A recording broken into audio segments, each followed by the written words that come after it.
ہم کہتے ہیں کہ یہ ہماری کلچر اور روایت کے خلاف ہے. تو آپ کا ٹی زیڈ کہاں سے آپ کی روایت میں در آئی؟ پراؤڈلی ہمارے لوگ کہتے ہیں ددی جواری کا وہ بتاتے ہیں، اس طرح کے کچھ موٹے موٹے نام ہیں. کہاں سے کیا مسئلہ ہے کہ خواتین جو اتنی زبردست رولرز تھی ان کا انفراسٹرکچر آج بھی ہر بندہ واہ کرے کہ کہاں سے ندیاں بنائی، کیسے وہ ویژنری قسم کی وزڈم ان میں تھا، سے لے جا کر آج گھروں میں بند کرنا، ریسٹرکٹ کرنا، اس کو خاتون کو کچھ نہ سمجھنا، اتنی ریجیڈیٹی، اتنی ایک ہماری ایکسٹریمسٹ اپروچ کہاں سے آئی؟ کون سے ایسے ٹرننگ پوائنٹ ہے جو ہمیں اس طرف لے کے جائے؟ اس کا مطلب تو ہم ریسیشن میں بھی سب سے نیچے جا رہے ہیں. تو کہاں سے ٹرننگ پوائنٹ ہے کہ 16ویں 17ویں صدی میں وہاں تھے، 300-400 سال بعد ہم پیچھے دوبارہ ایک عجیب نالی میں ہم نے آ کے خود کو بند کیا ہے. لاشعوری طور پہ ایک تو ہم پاور لیس لوگ ہو گئے تھے تب تک کالونیل پیریڈ میں.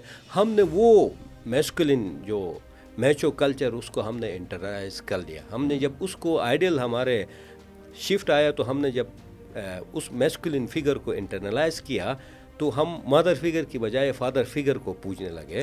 اور یہ پاور میں جو ہوتا ہے، پاور کی ساری لینگویج جو پاکستان میں کریٹ کی گئی ہے، گلگت بلتستان میں بولی جاتی ہے، یہ سارا میسکولن ہے. اس کے میسکولن نارمز ہیں، ویلیوز ہیں. تو اسی وجہ سے ہماری جو ٹریڈیشن فگرز تھی خواتین وہ ساری غائب ہو گئی. اسی لیے غیرت کا ایک کانسیپٹ آیا ہے کہ پردہ ہمارا روایت ہے. نہیں، آپ 1952 کے اٹلی کے جو ایکسپیڈیشن آیا ہے کیٹو کو سرکر نے، وہاں میوزیم میں جا کے دیکھیں، کیٹو میوزیم جہاں بنایا ہے اسکردو میں، وہاں آپ کو بلتستان میں کوئی خواتین پردہ پہ نظر نہیں آتی ہے، بلکہ حالت یہ تھی کہ پراپر کپڑے نہیں تھے. تو یہ بہت ہی ماڈرن کنسٹرکشن ہے کہ ہم کیسے لوگ تھے. یہ جو ڈیفائن کرتے ہیں غیرت، کلچر، یہ ساری ماڈرن کنسٹرکشنز ہیں. اور میرے دادے کے لیے کلچر کے خطرہ نہیں ہوتا تھا.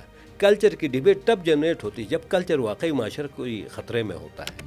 تو یہ سارا کیا ہے، یہ پرانا سوسائٹی ٹوٹ پھوٹ رہا ہے، وہ مرد بھی ٹوٹ پھوٹ رہا ہے، ایک نیا کچھ ایمرج ہونے جا رہا ہے. لیکن ایمرج ہونے کے لیے نئے پیٹرنز کو نئے چیزوں کو سمجھنے کے لیے ہمیں اجازت بھی نہیں دی جاتی ہے. تو ہم کیا کریں، پک اینڈ چوز کر رہے ہیں اپنی سہولت کے مطابق. جو ہمارے ٹریڈیشنل راسخ العقیدہ چیزوں کو ہی مضبوط کرتا ہے، ماڈرنٹی کی وہ چیزیں اٹھاتی ہے.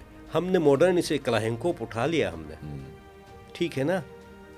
ہم نے وہاں ماڈرنٹی سے ٹی زیڈ گاڑی اٹھائی، لیکن اس گاڑی کو سڑک پہ کیسے چلانا ہے وہ انٹلیکچوئل ماڈرنٹی ہم نے نہیں اٹھائی، وہ اقدار نہیں اٹھائے. کیونکہ ان اقدار کو، ماڈرنٹی کے اقدار کو ہم کہتے ہیں کہ یہ ہماری کلچر اور روایت کے خلاف ہے. تو آپ کا ٹی زیڈ کہاں سے آپ کی روایت میں در آئی؟ تو یہ ایک کنفیوزڈ ماڈرنٹی ہم نے ایڈاپٹ کی ہے.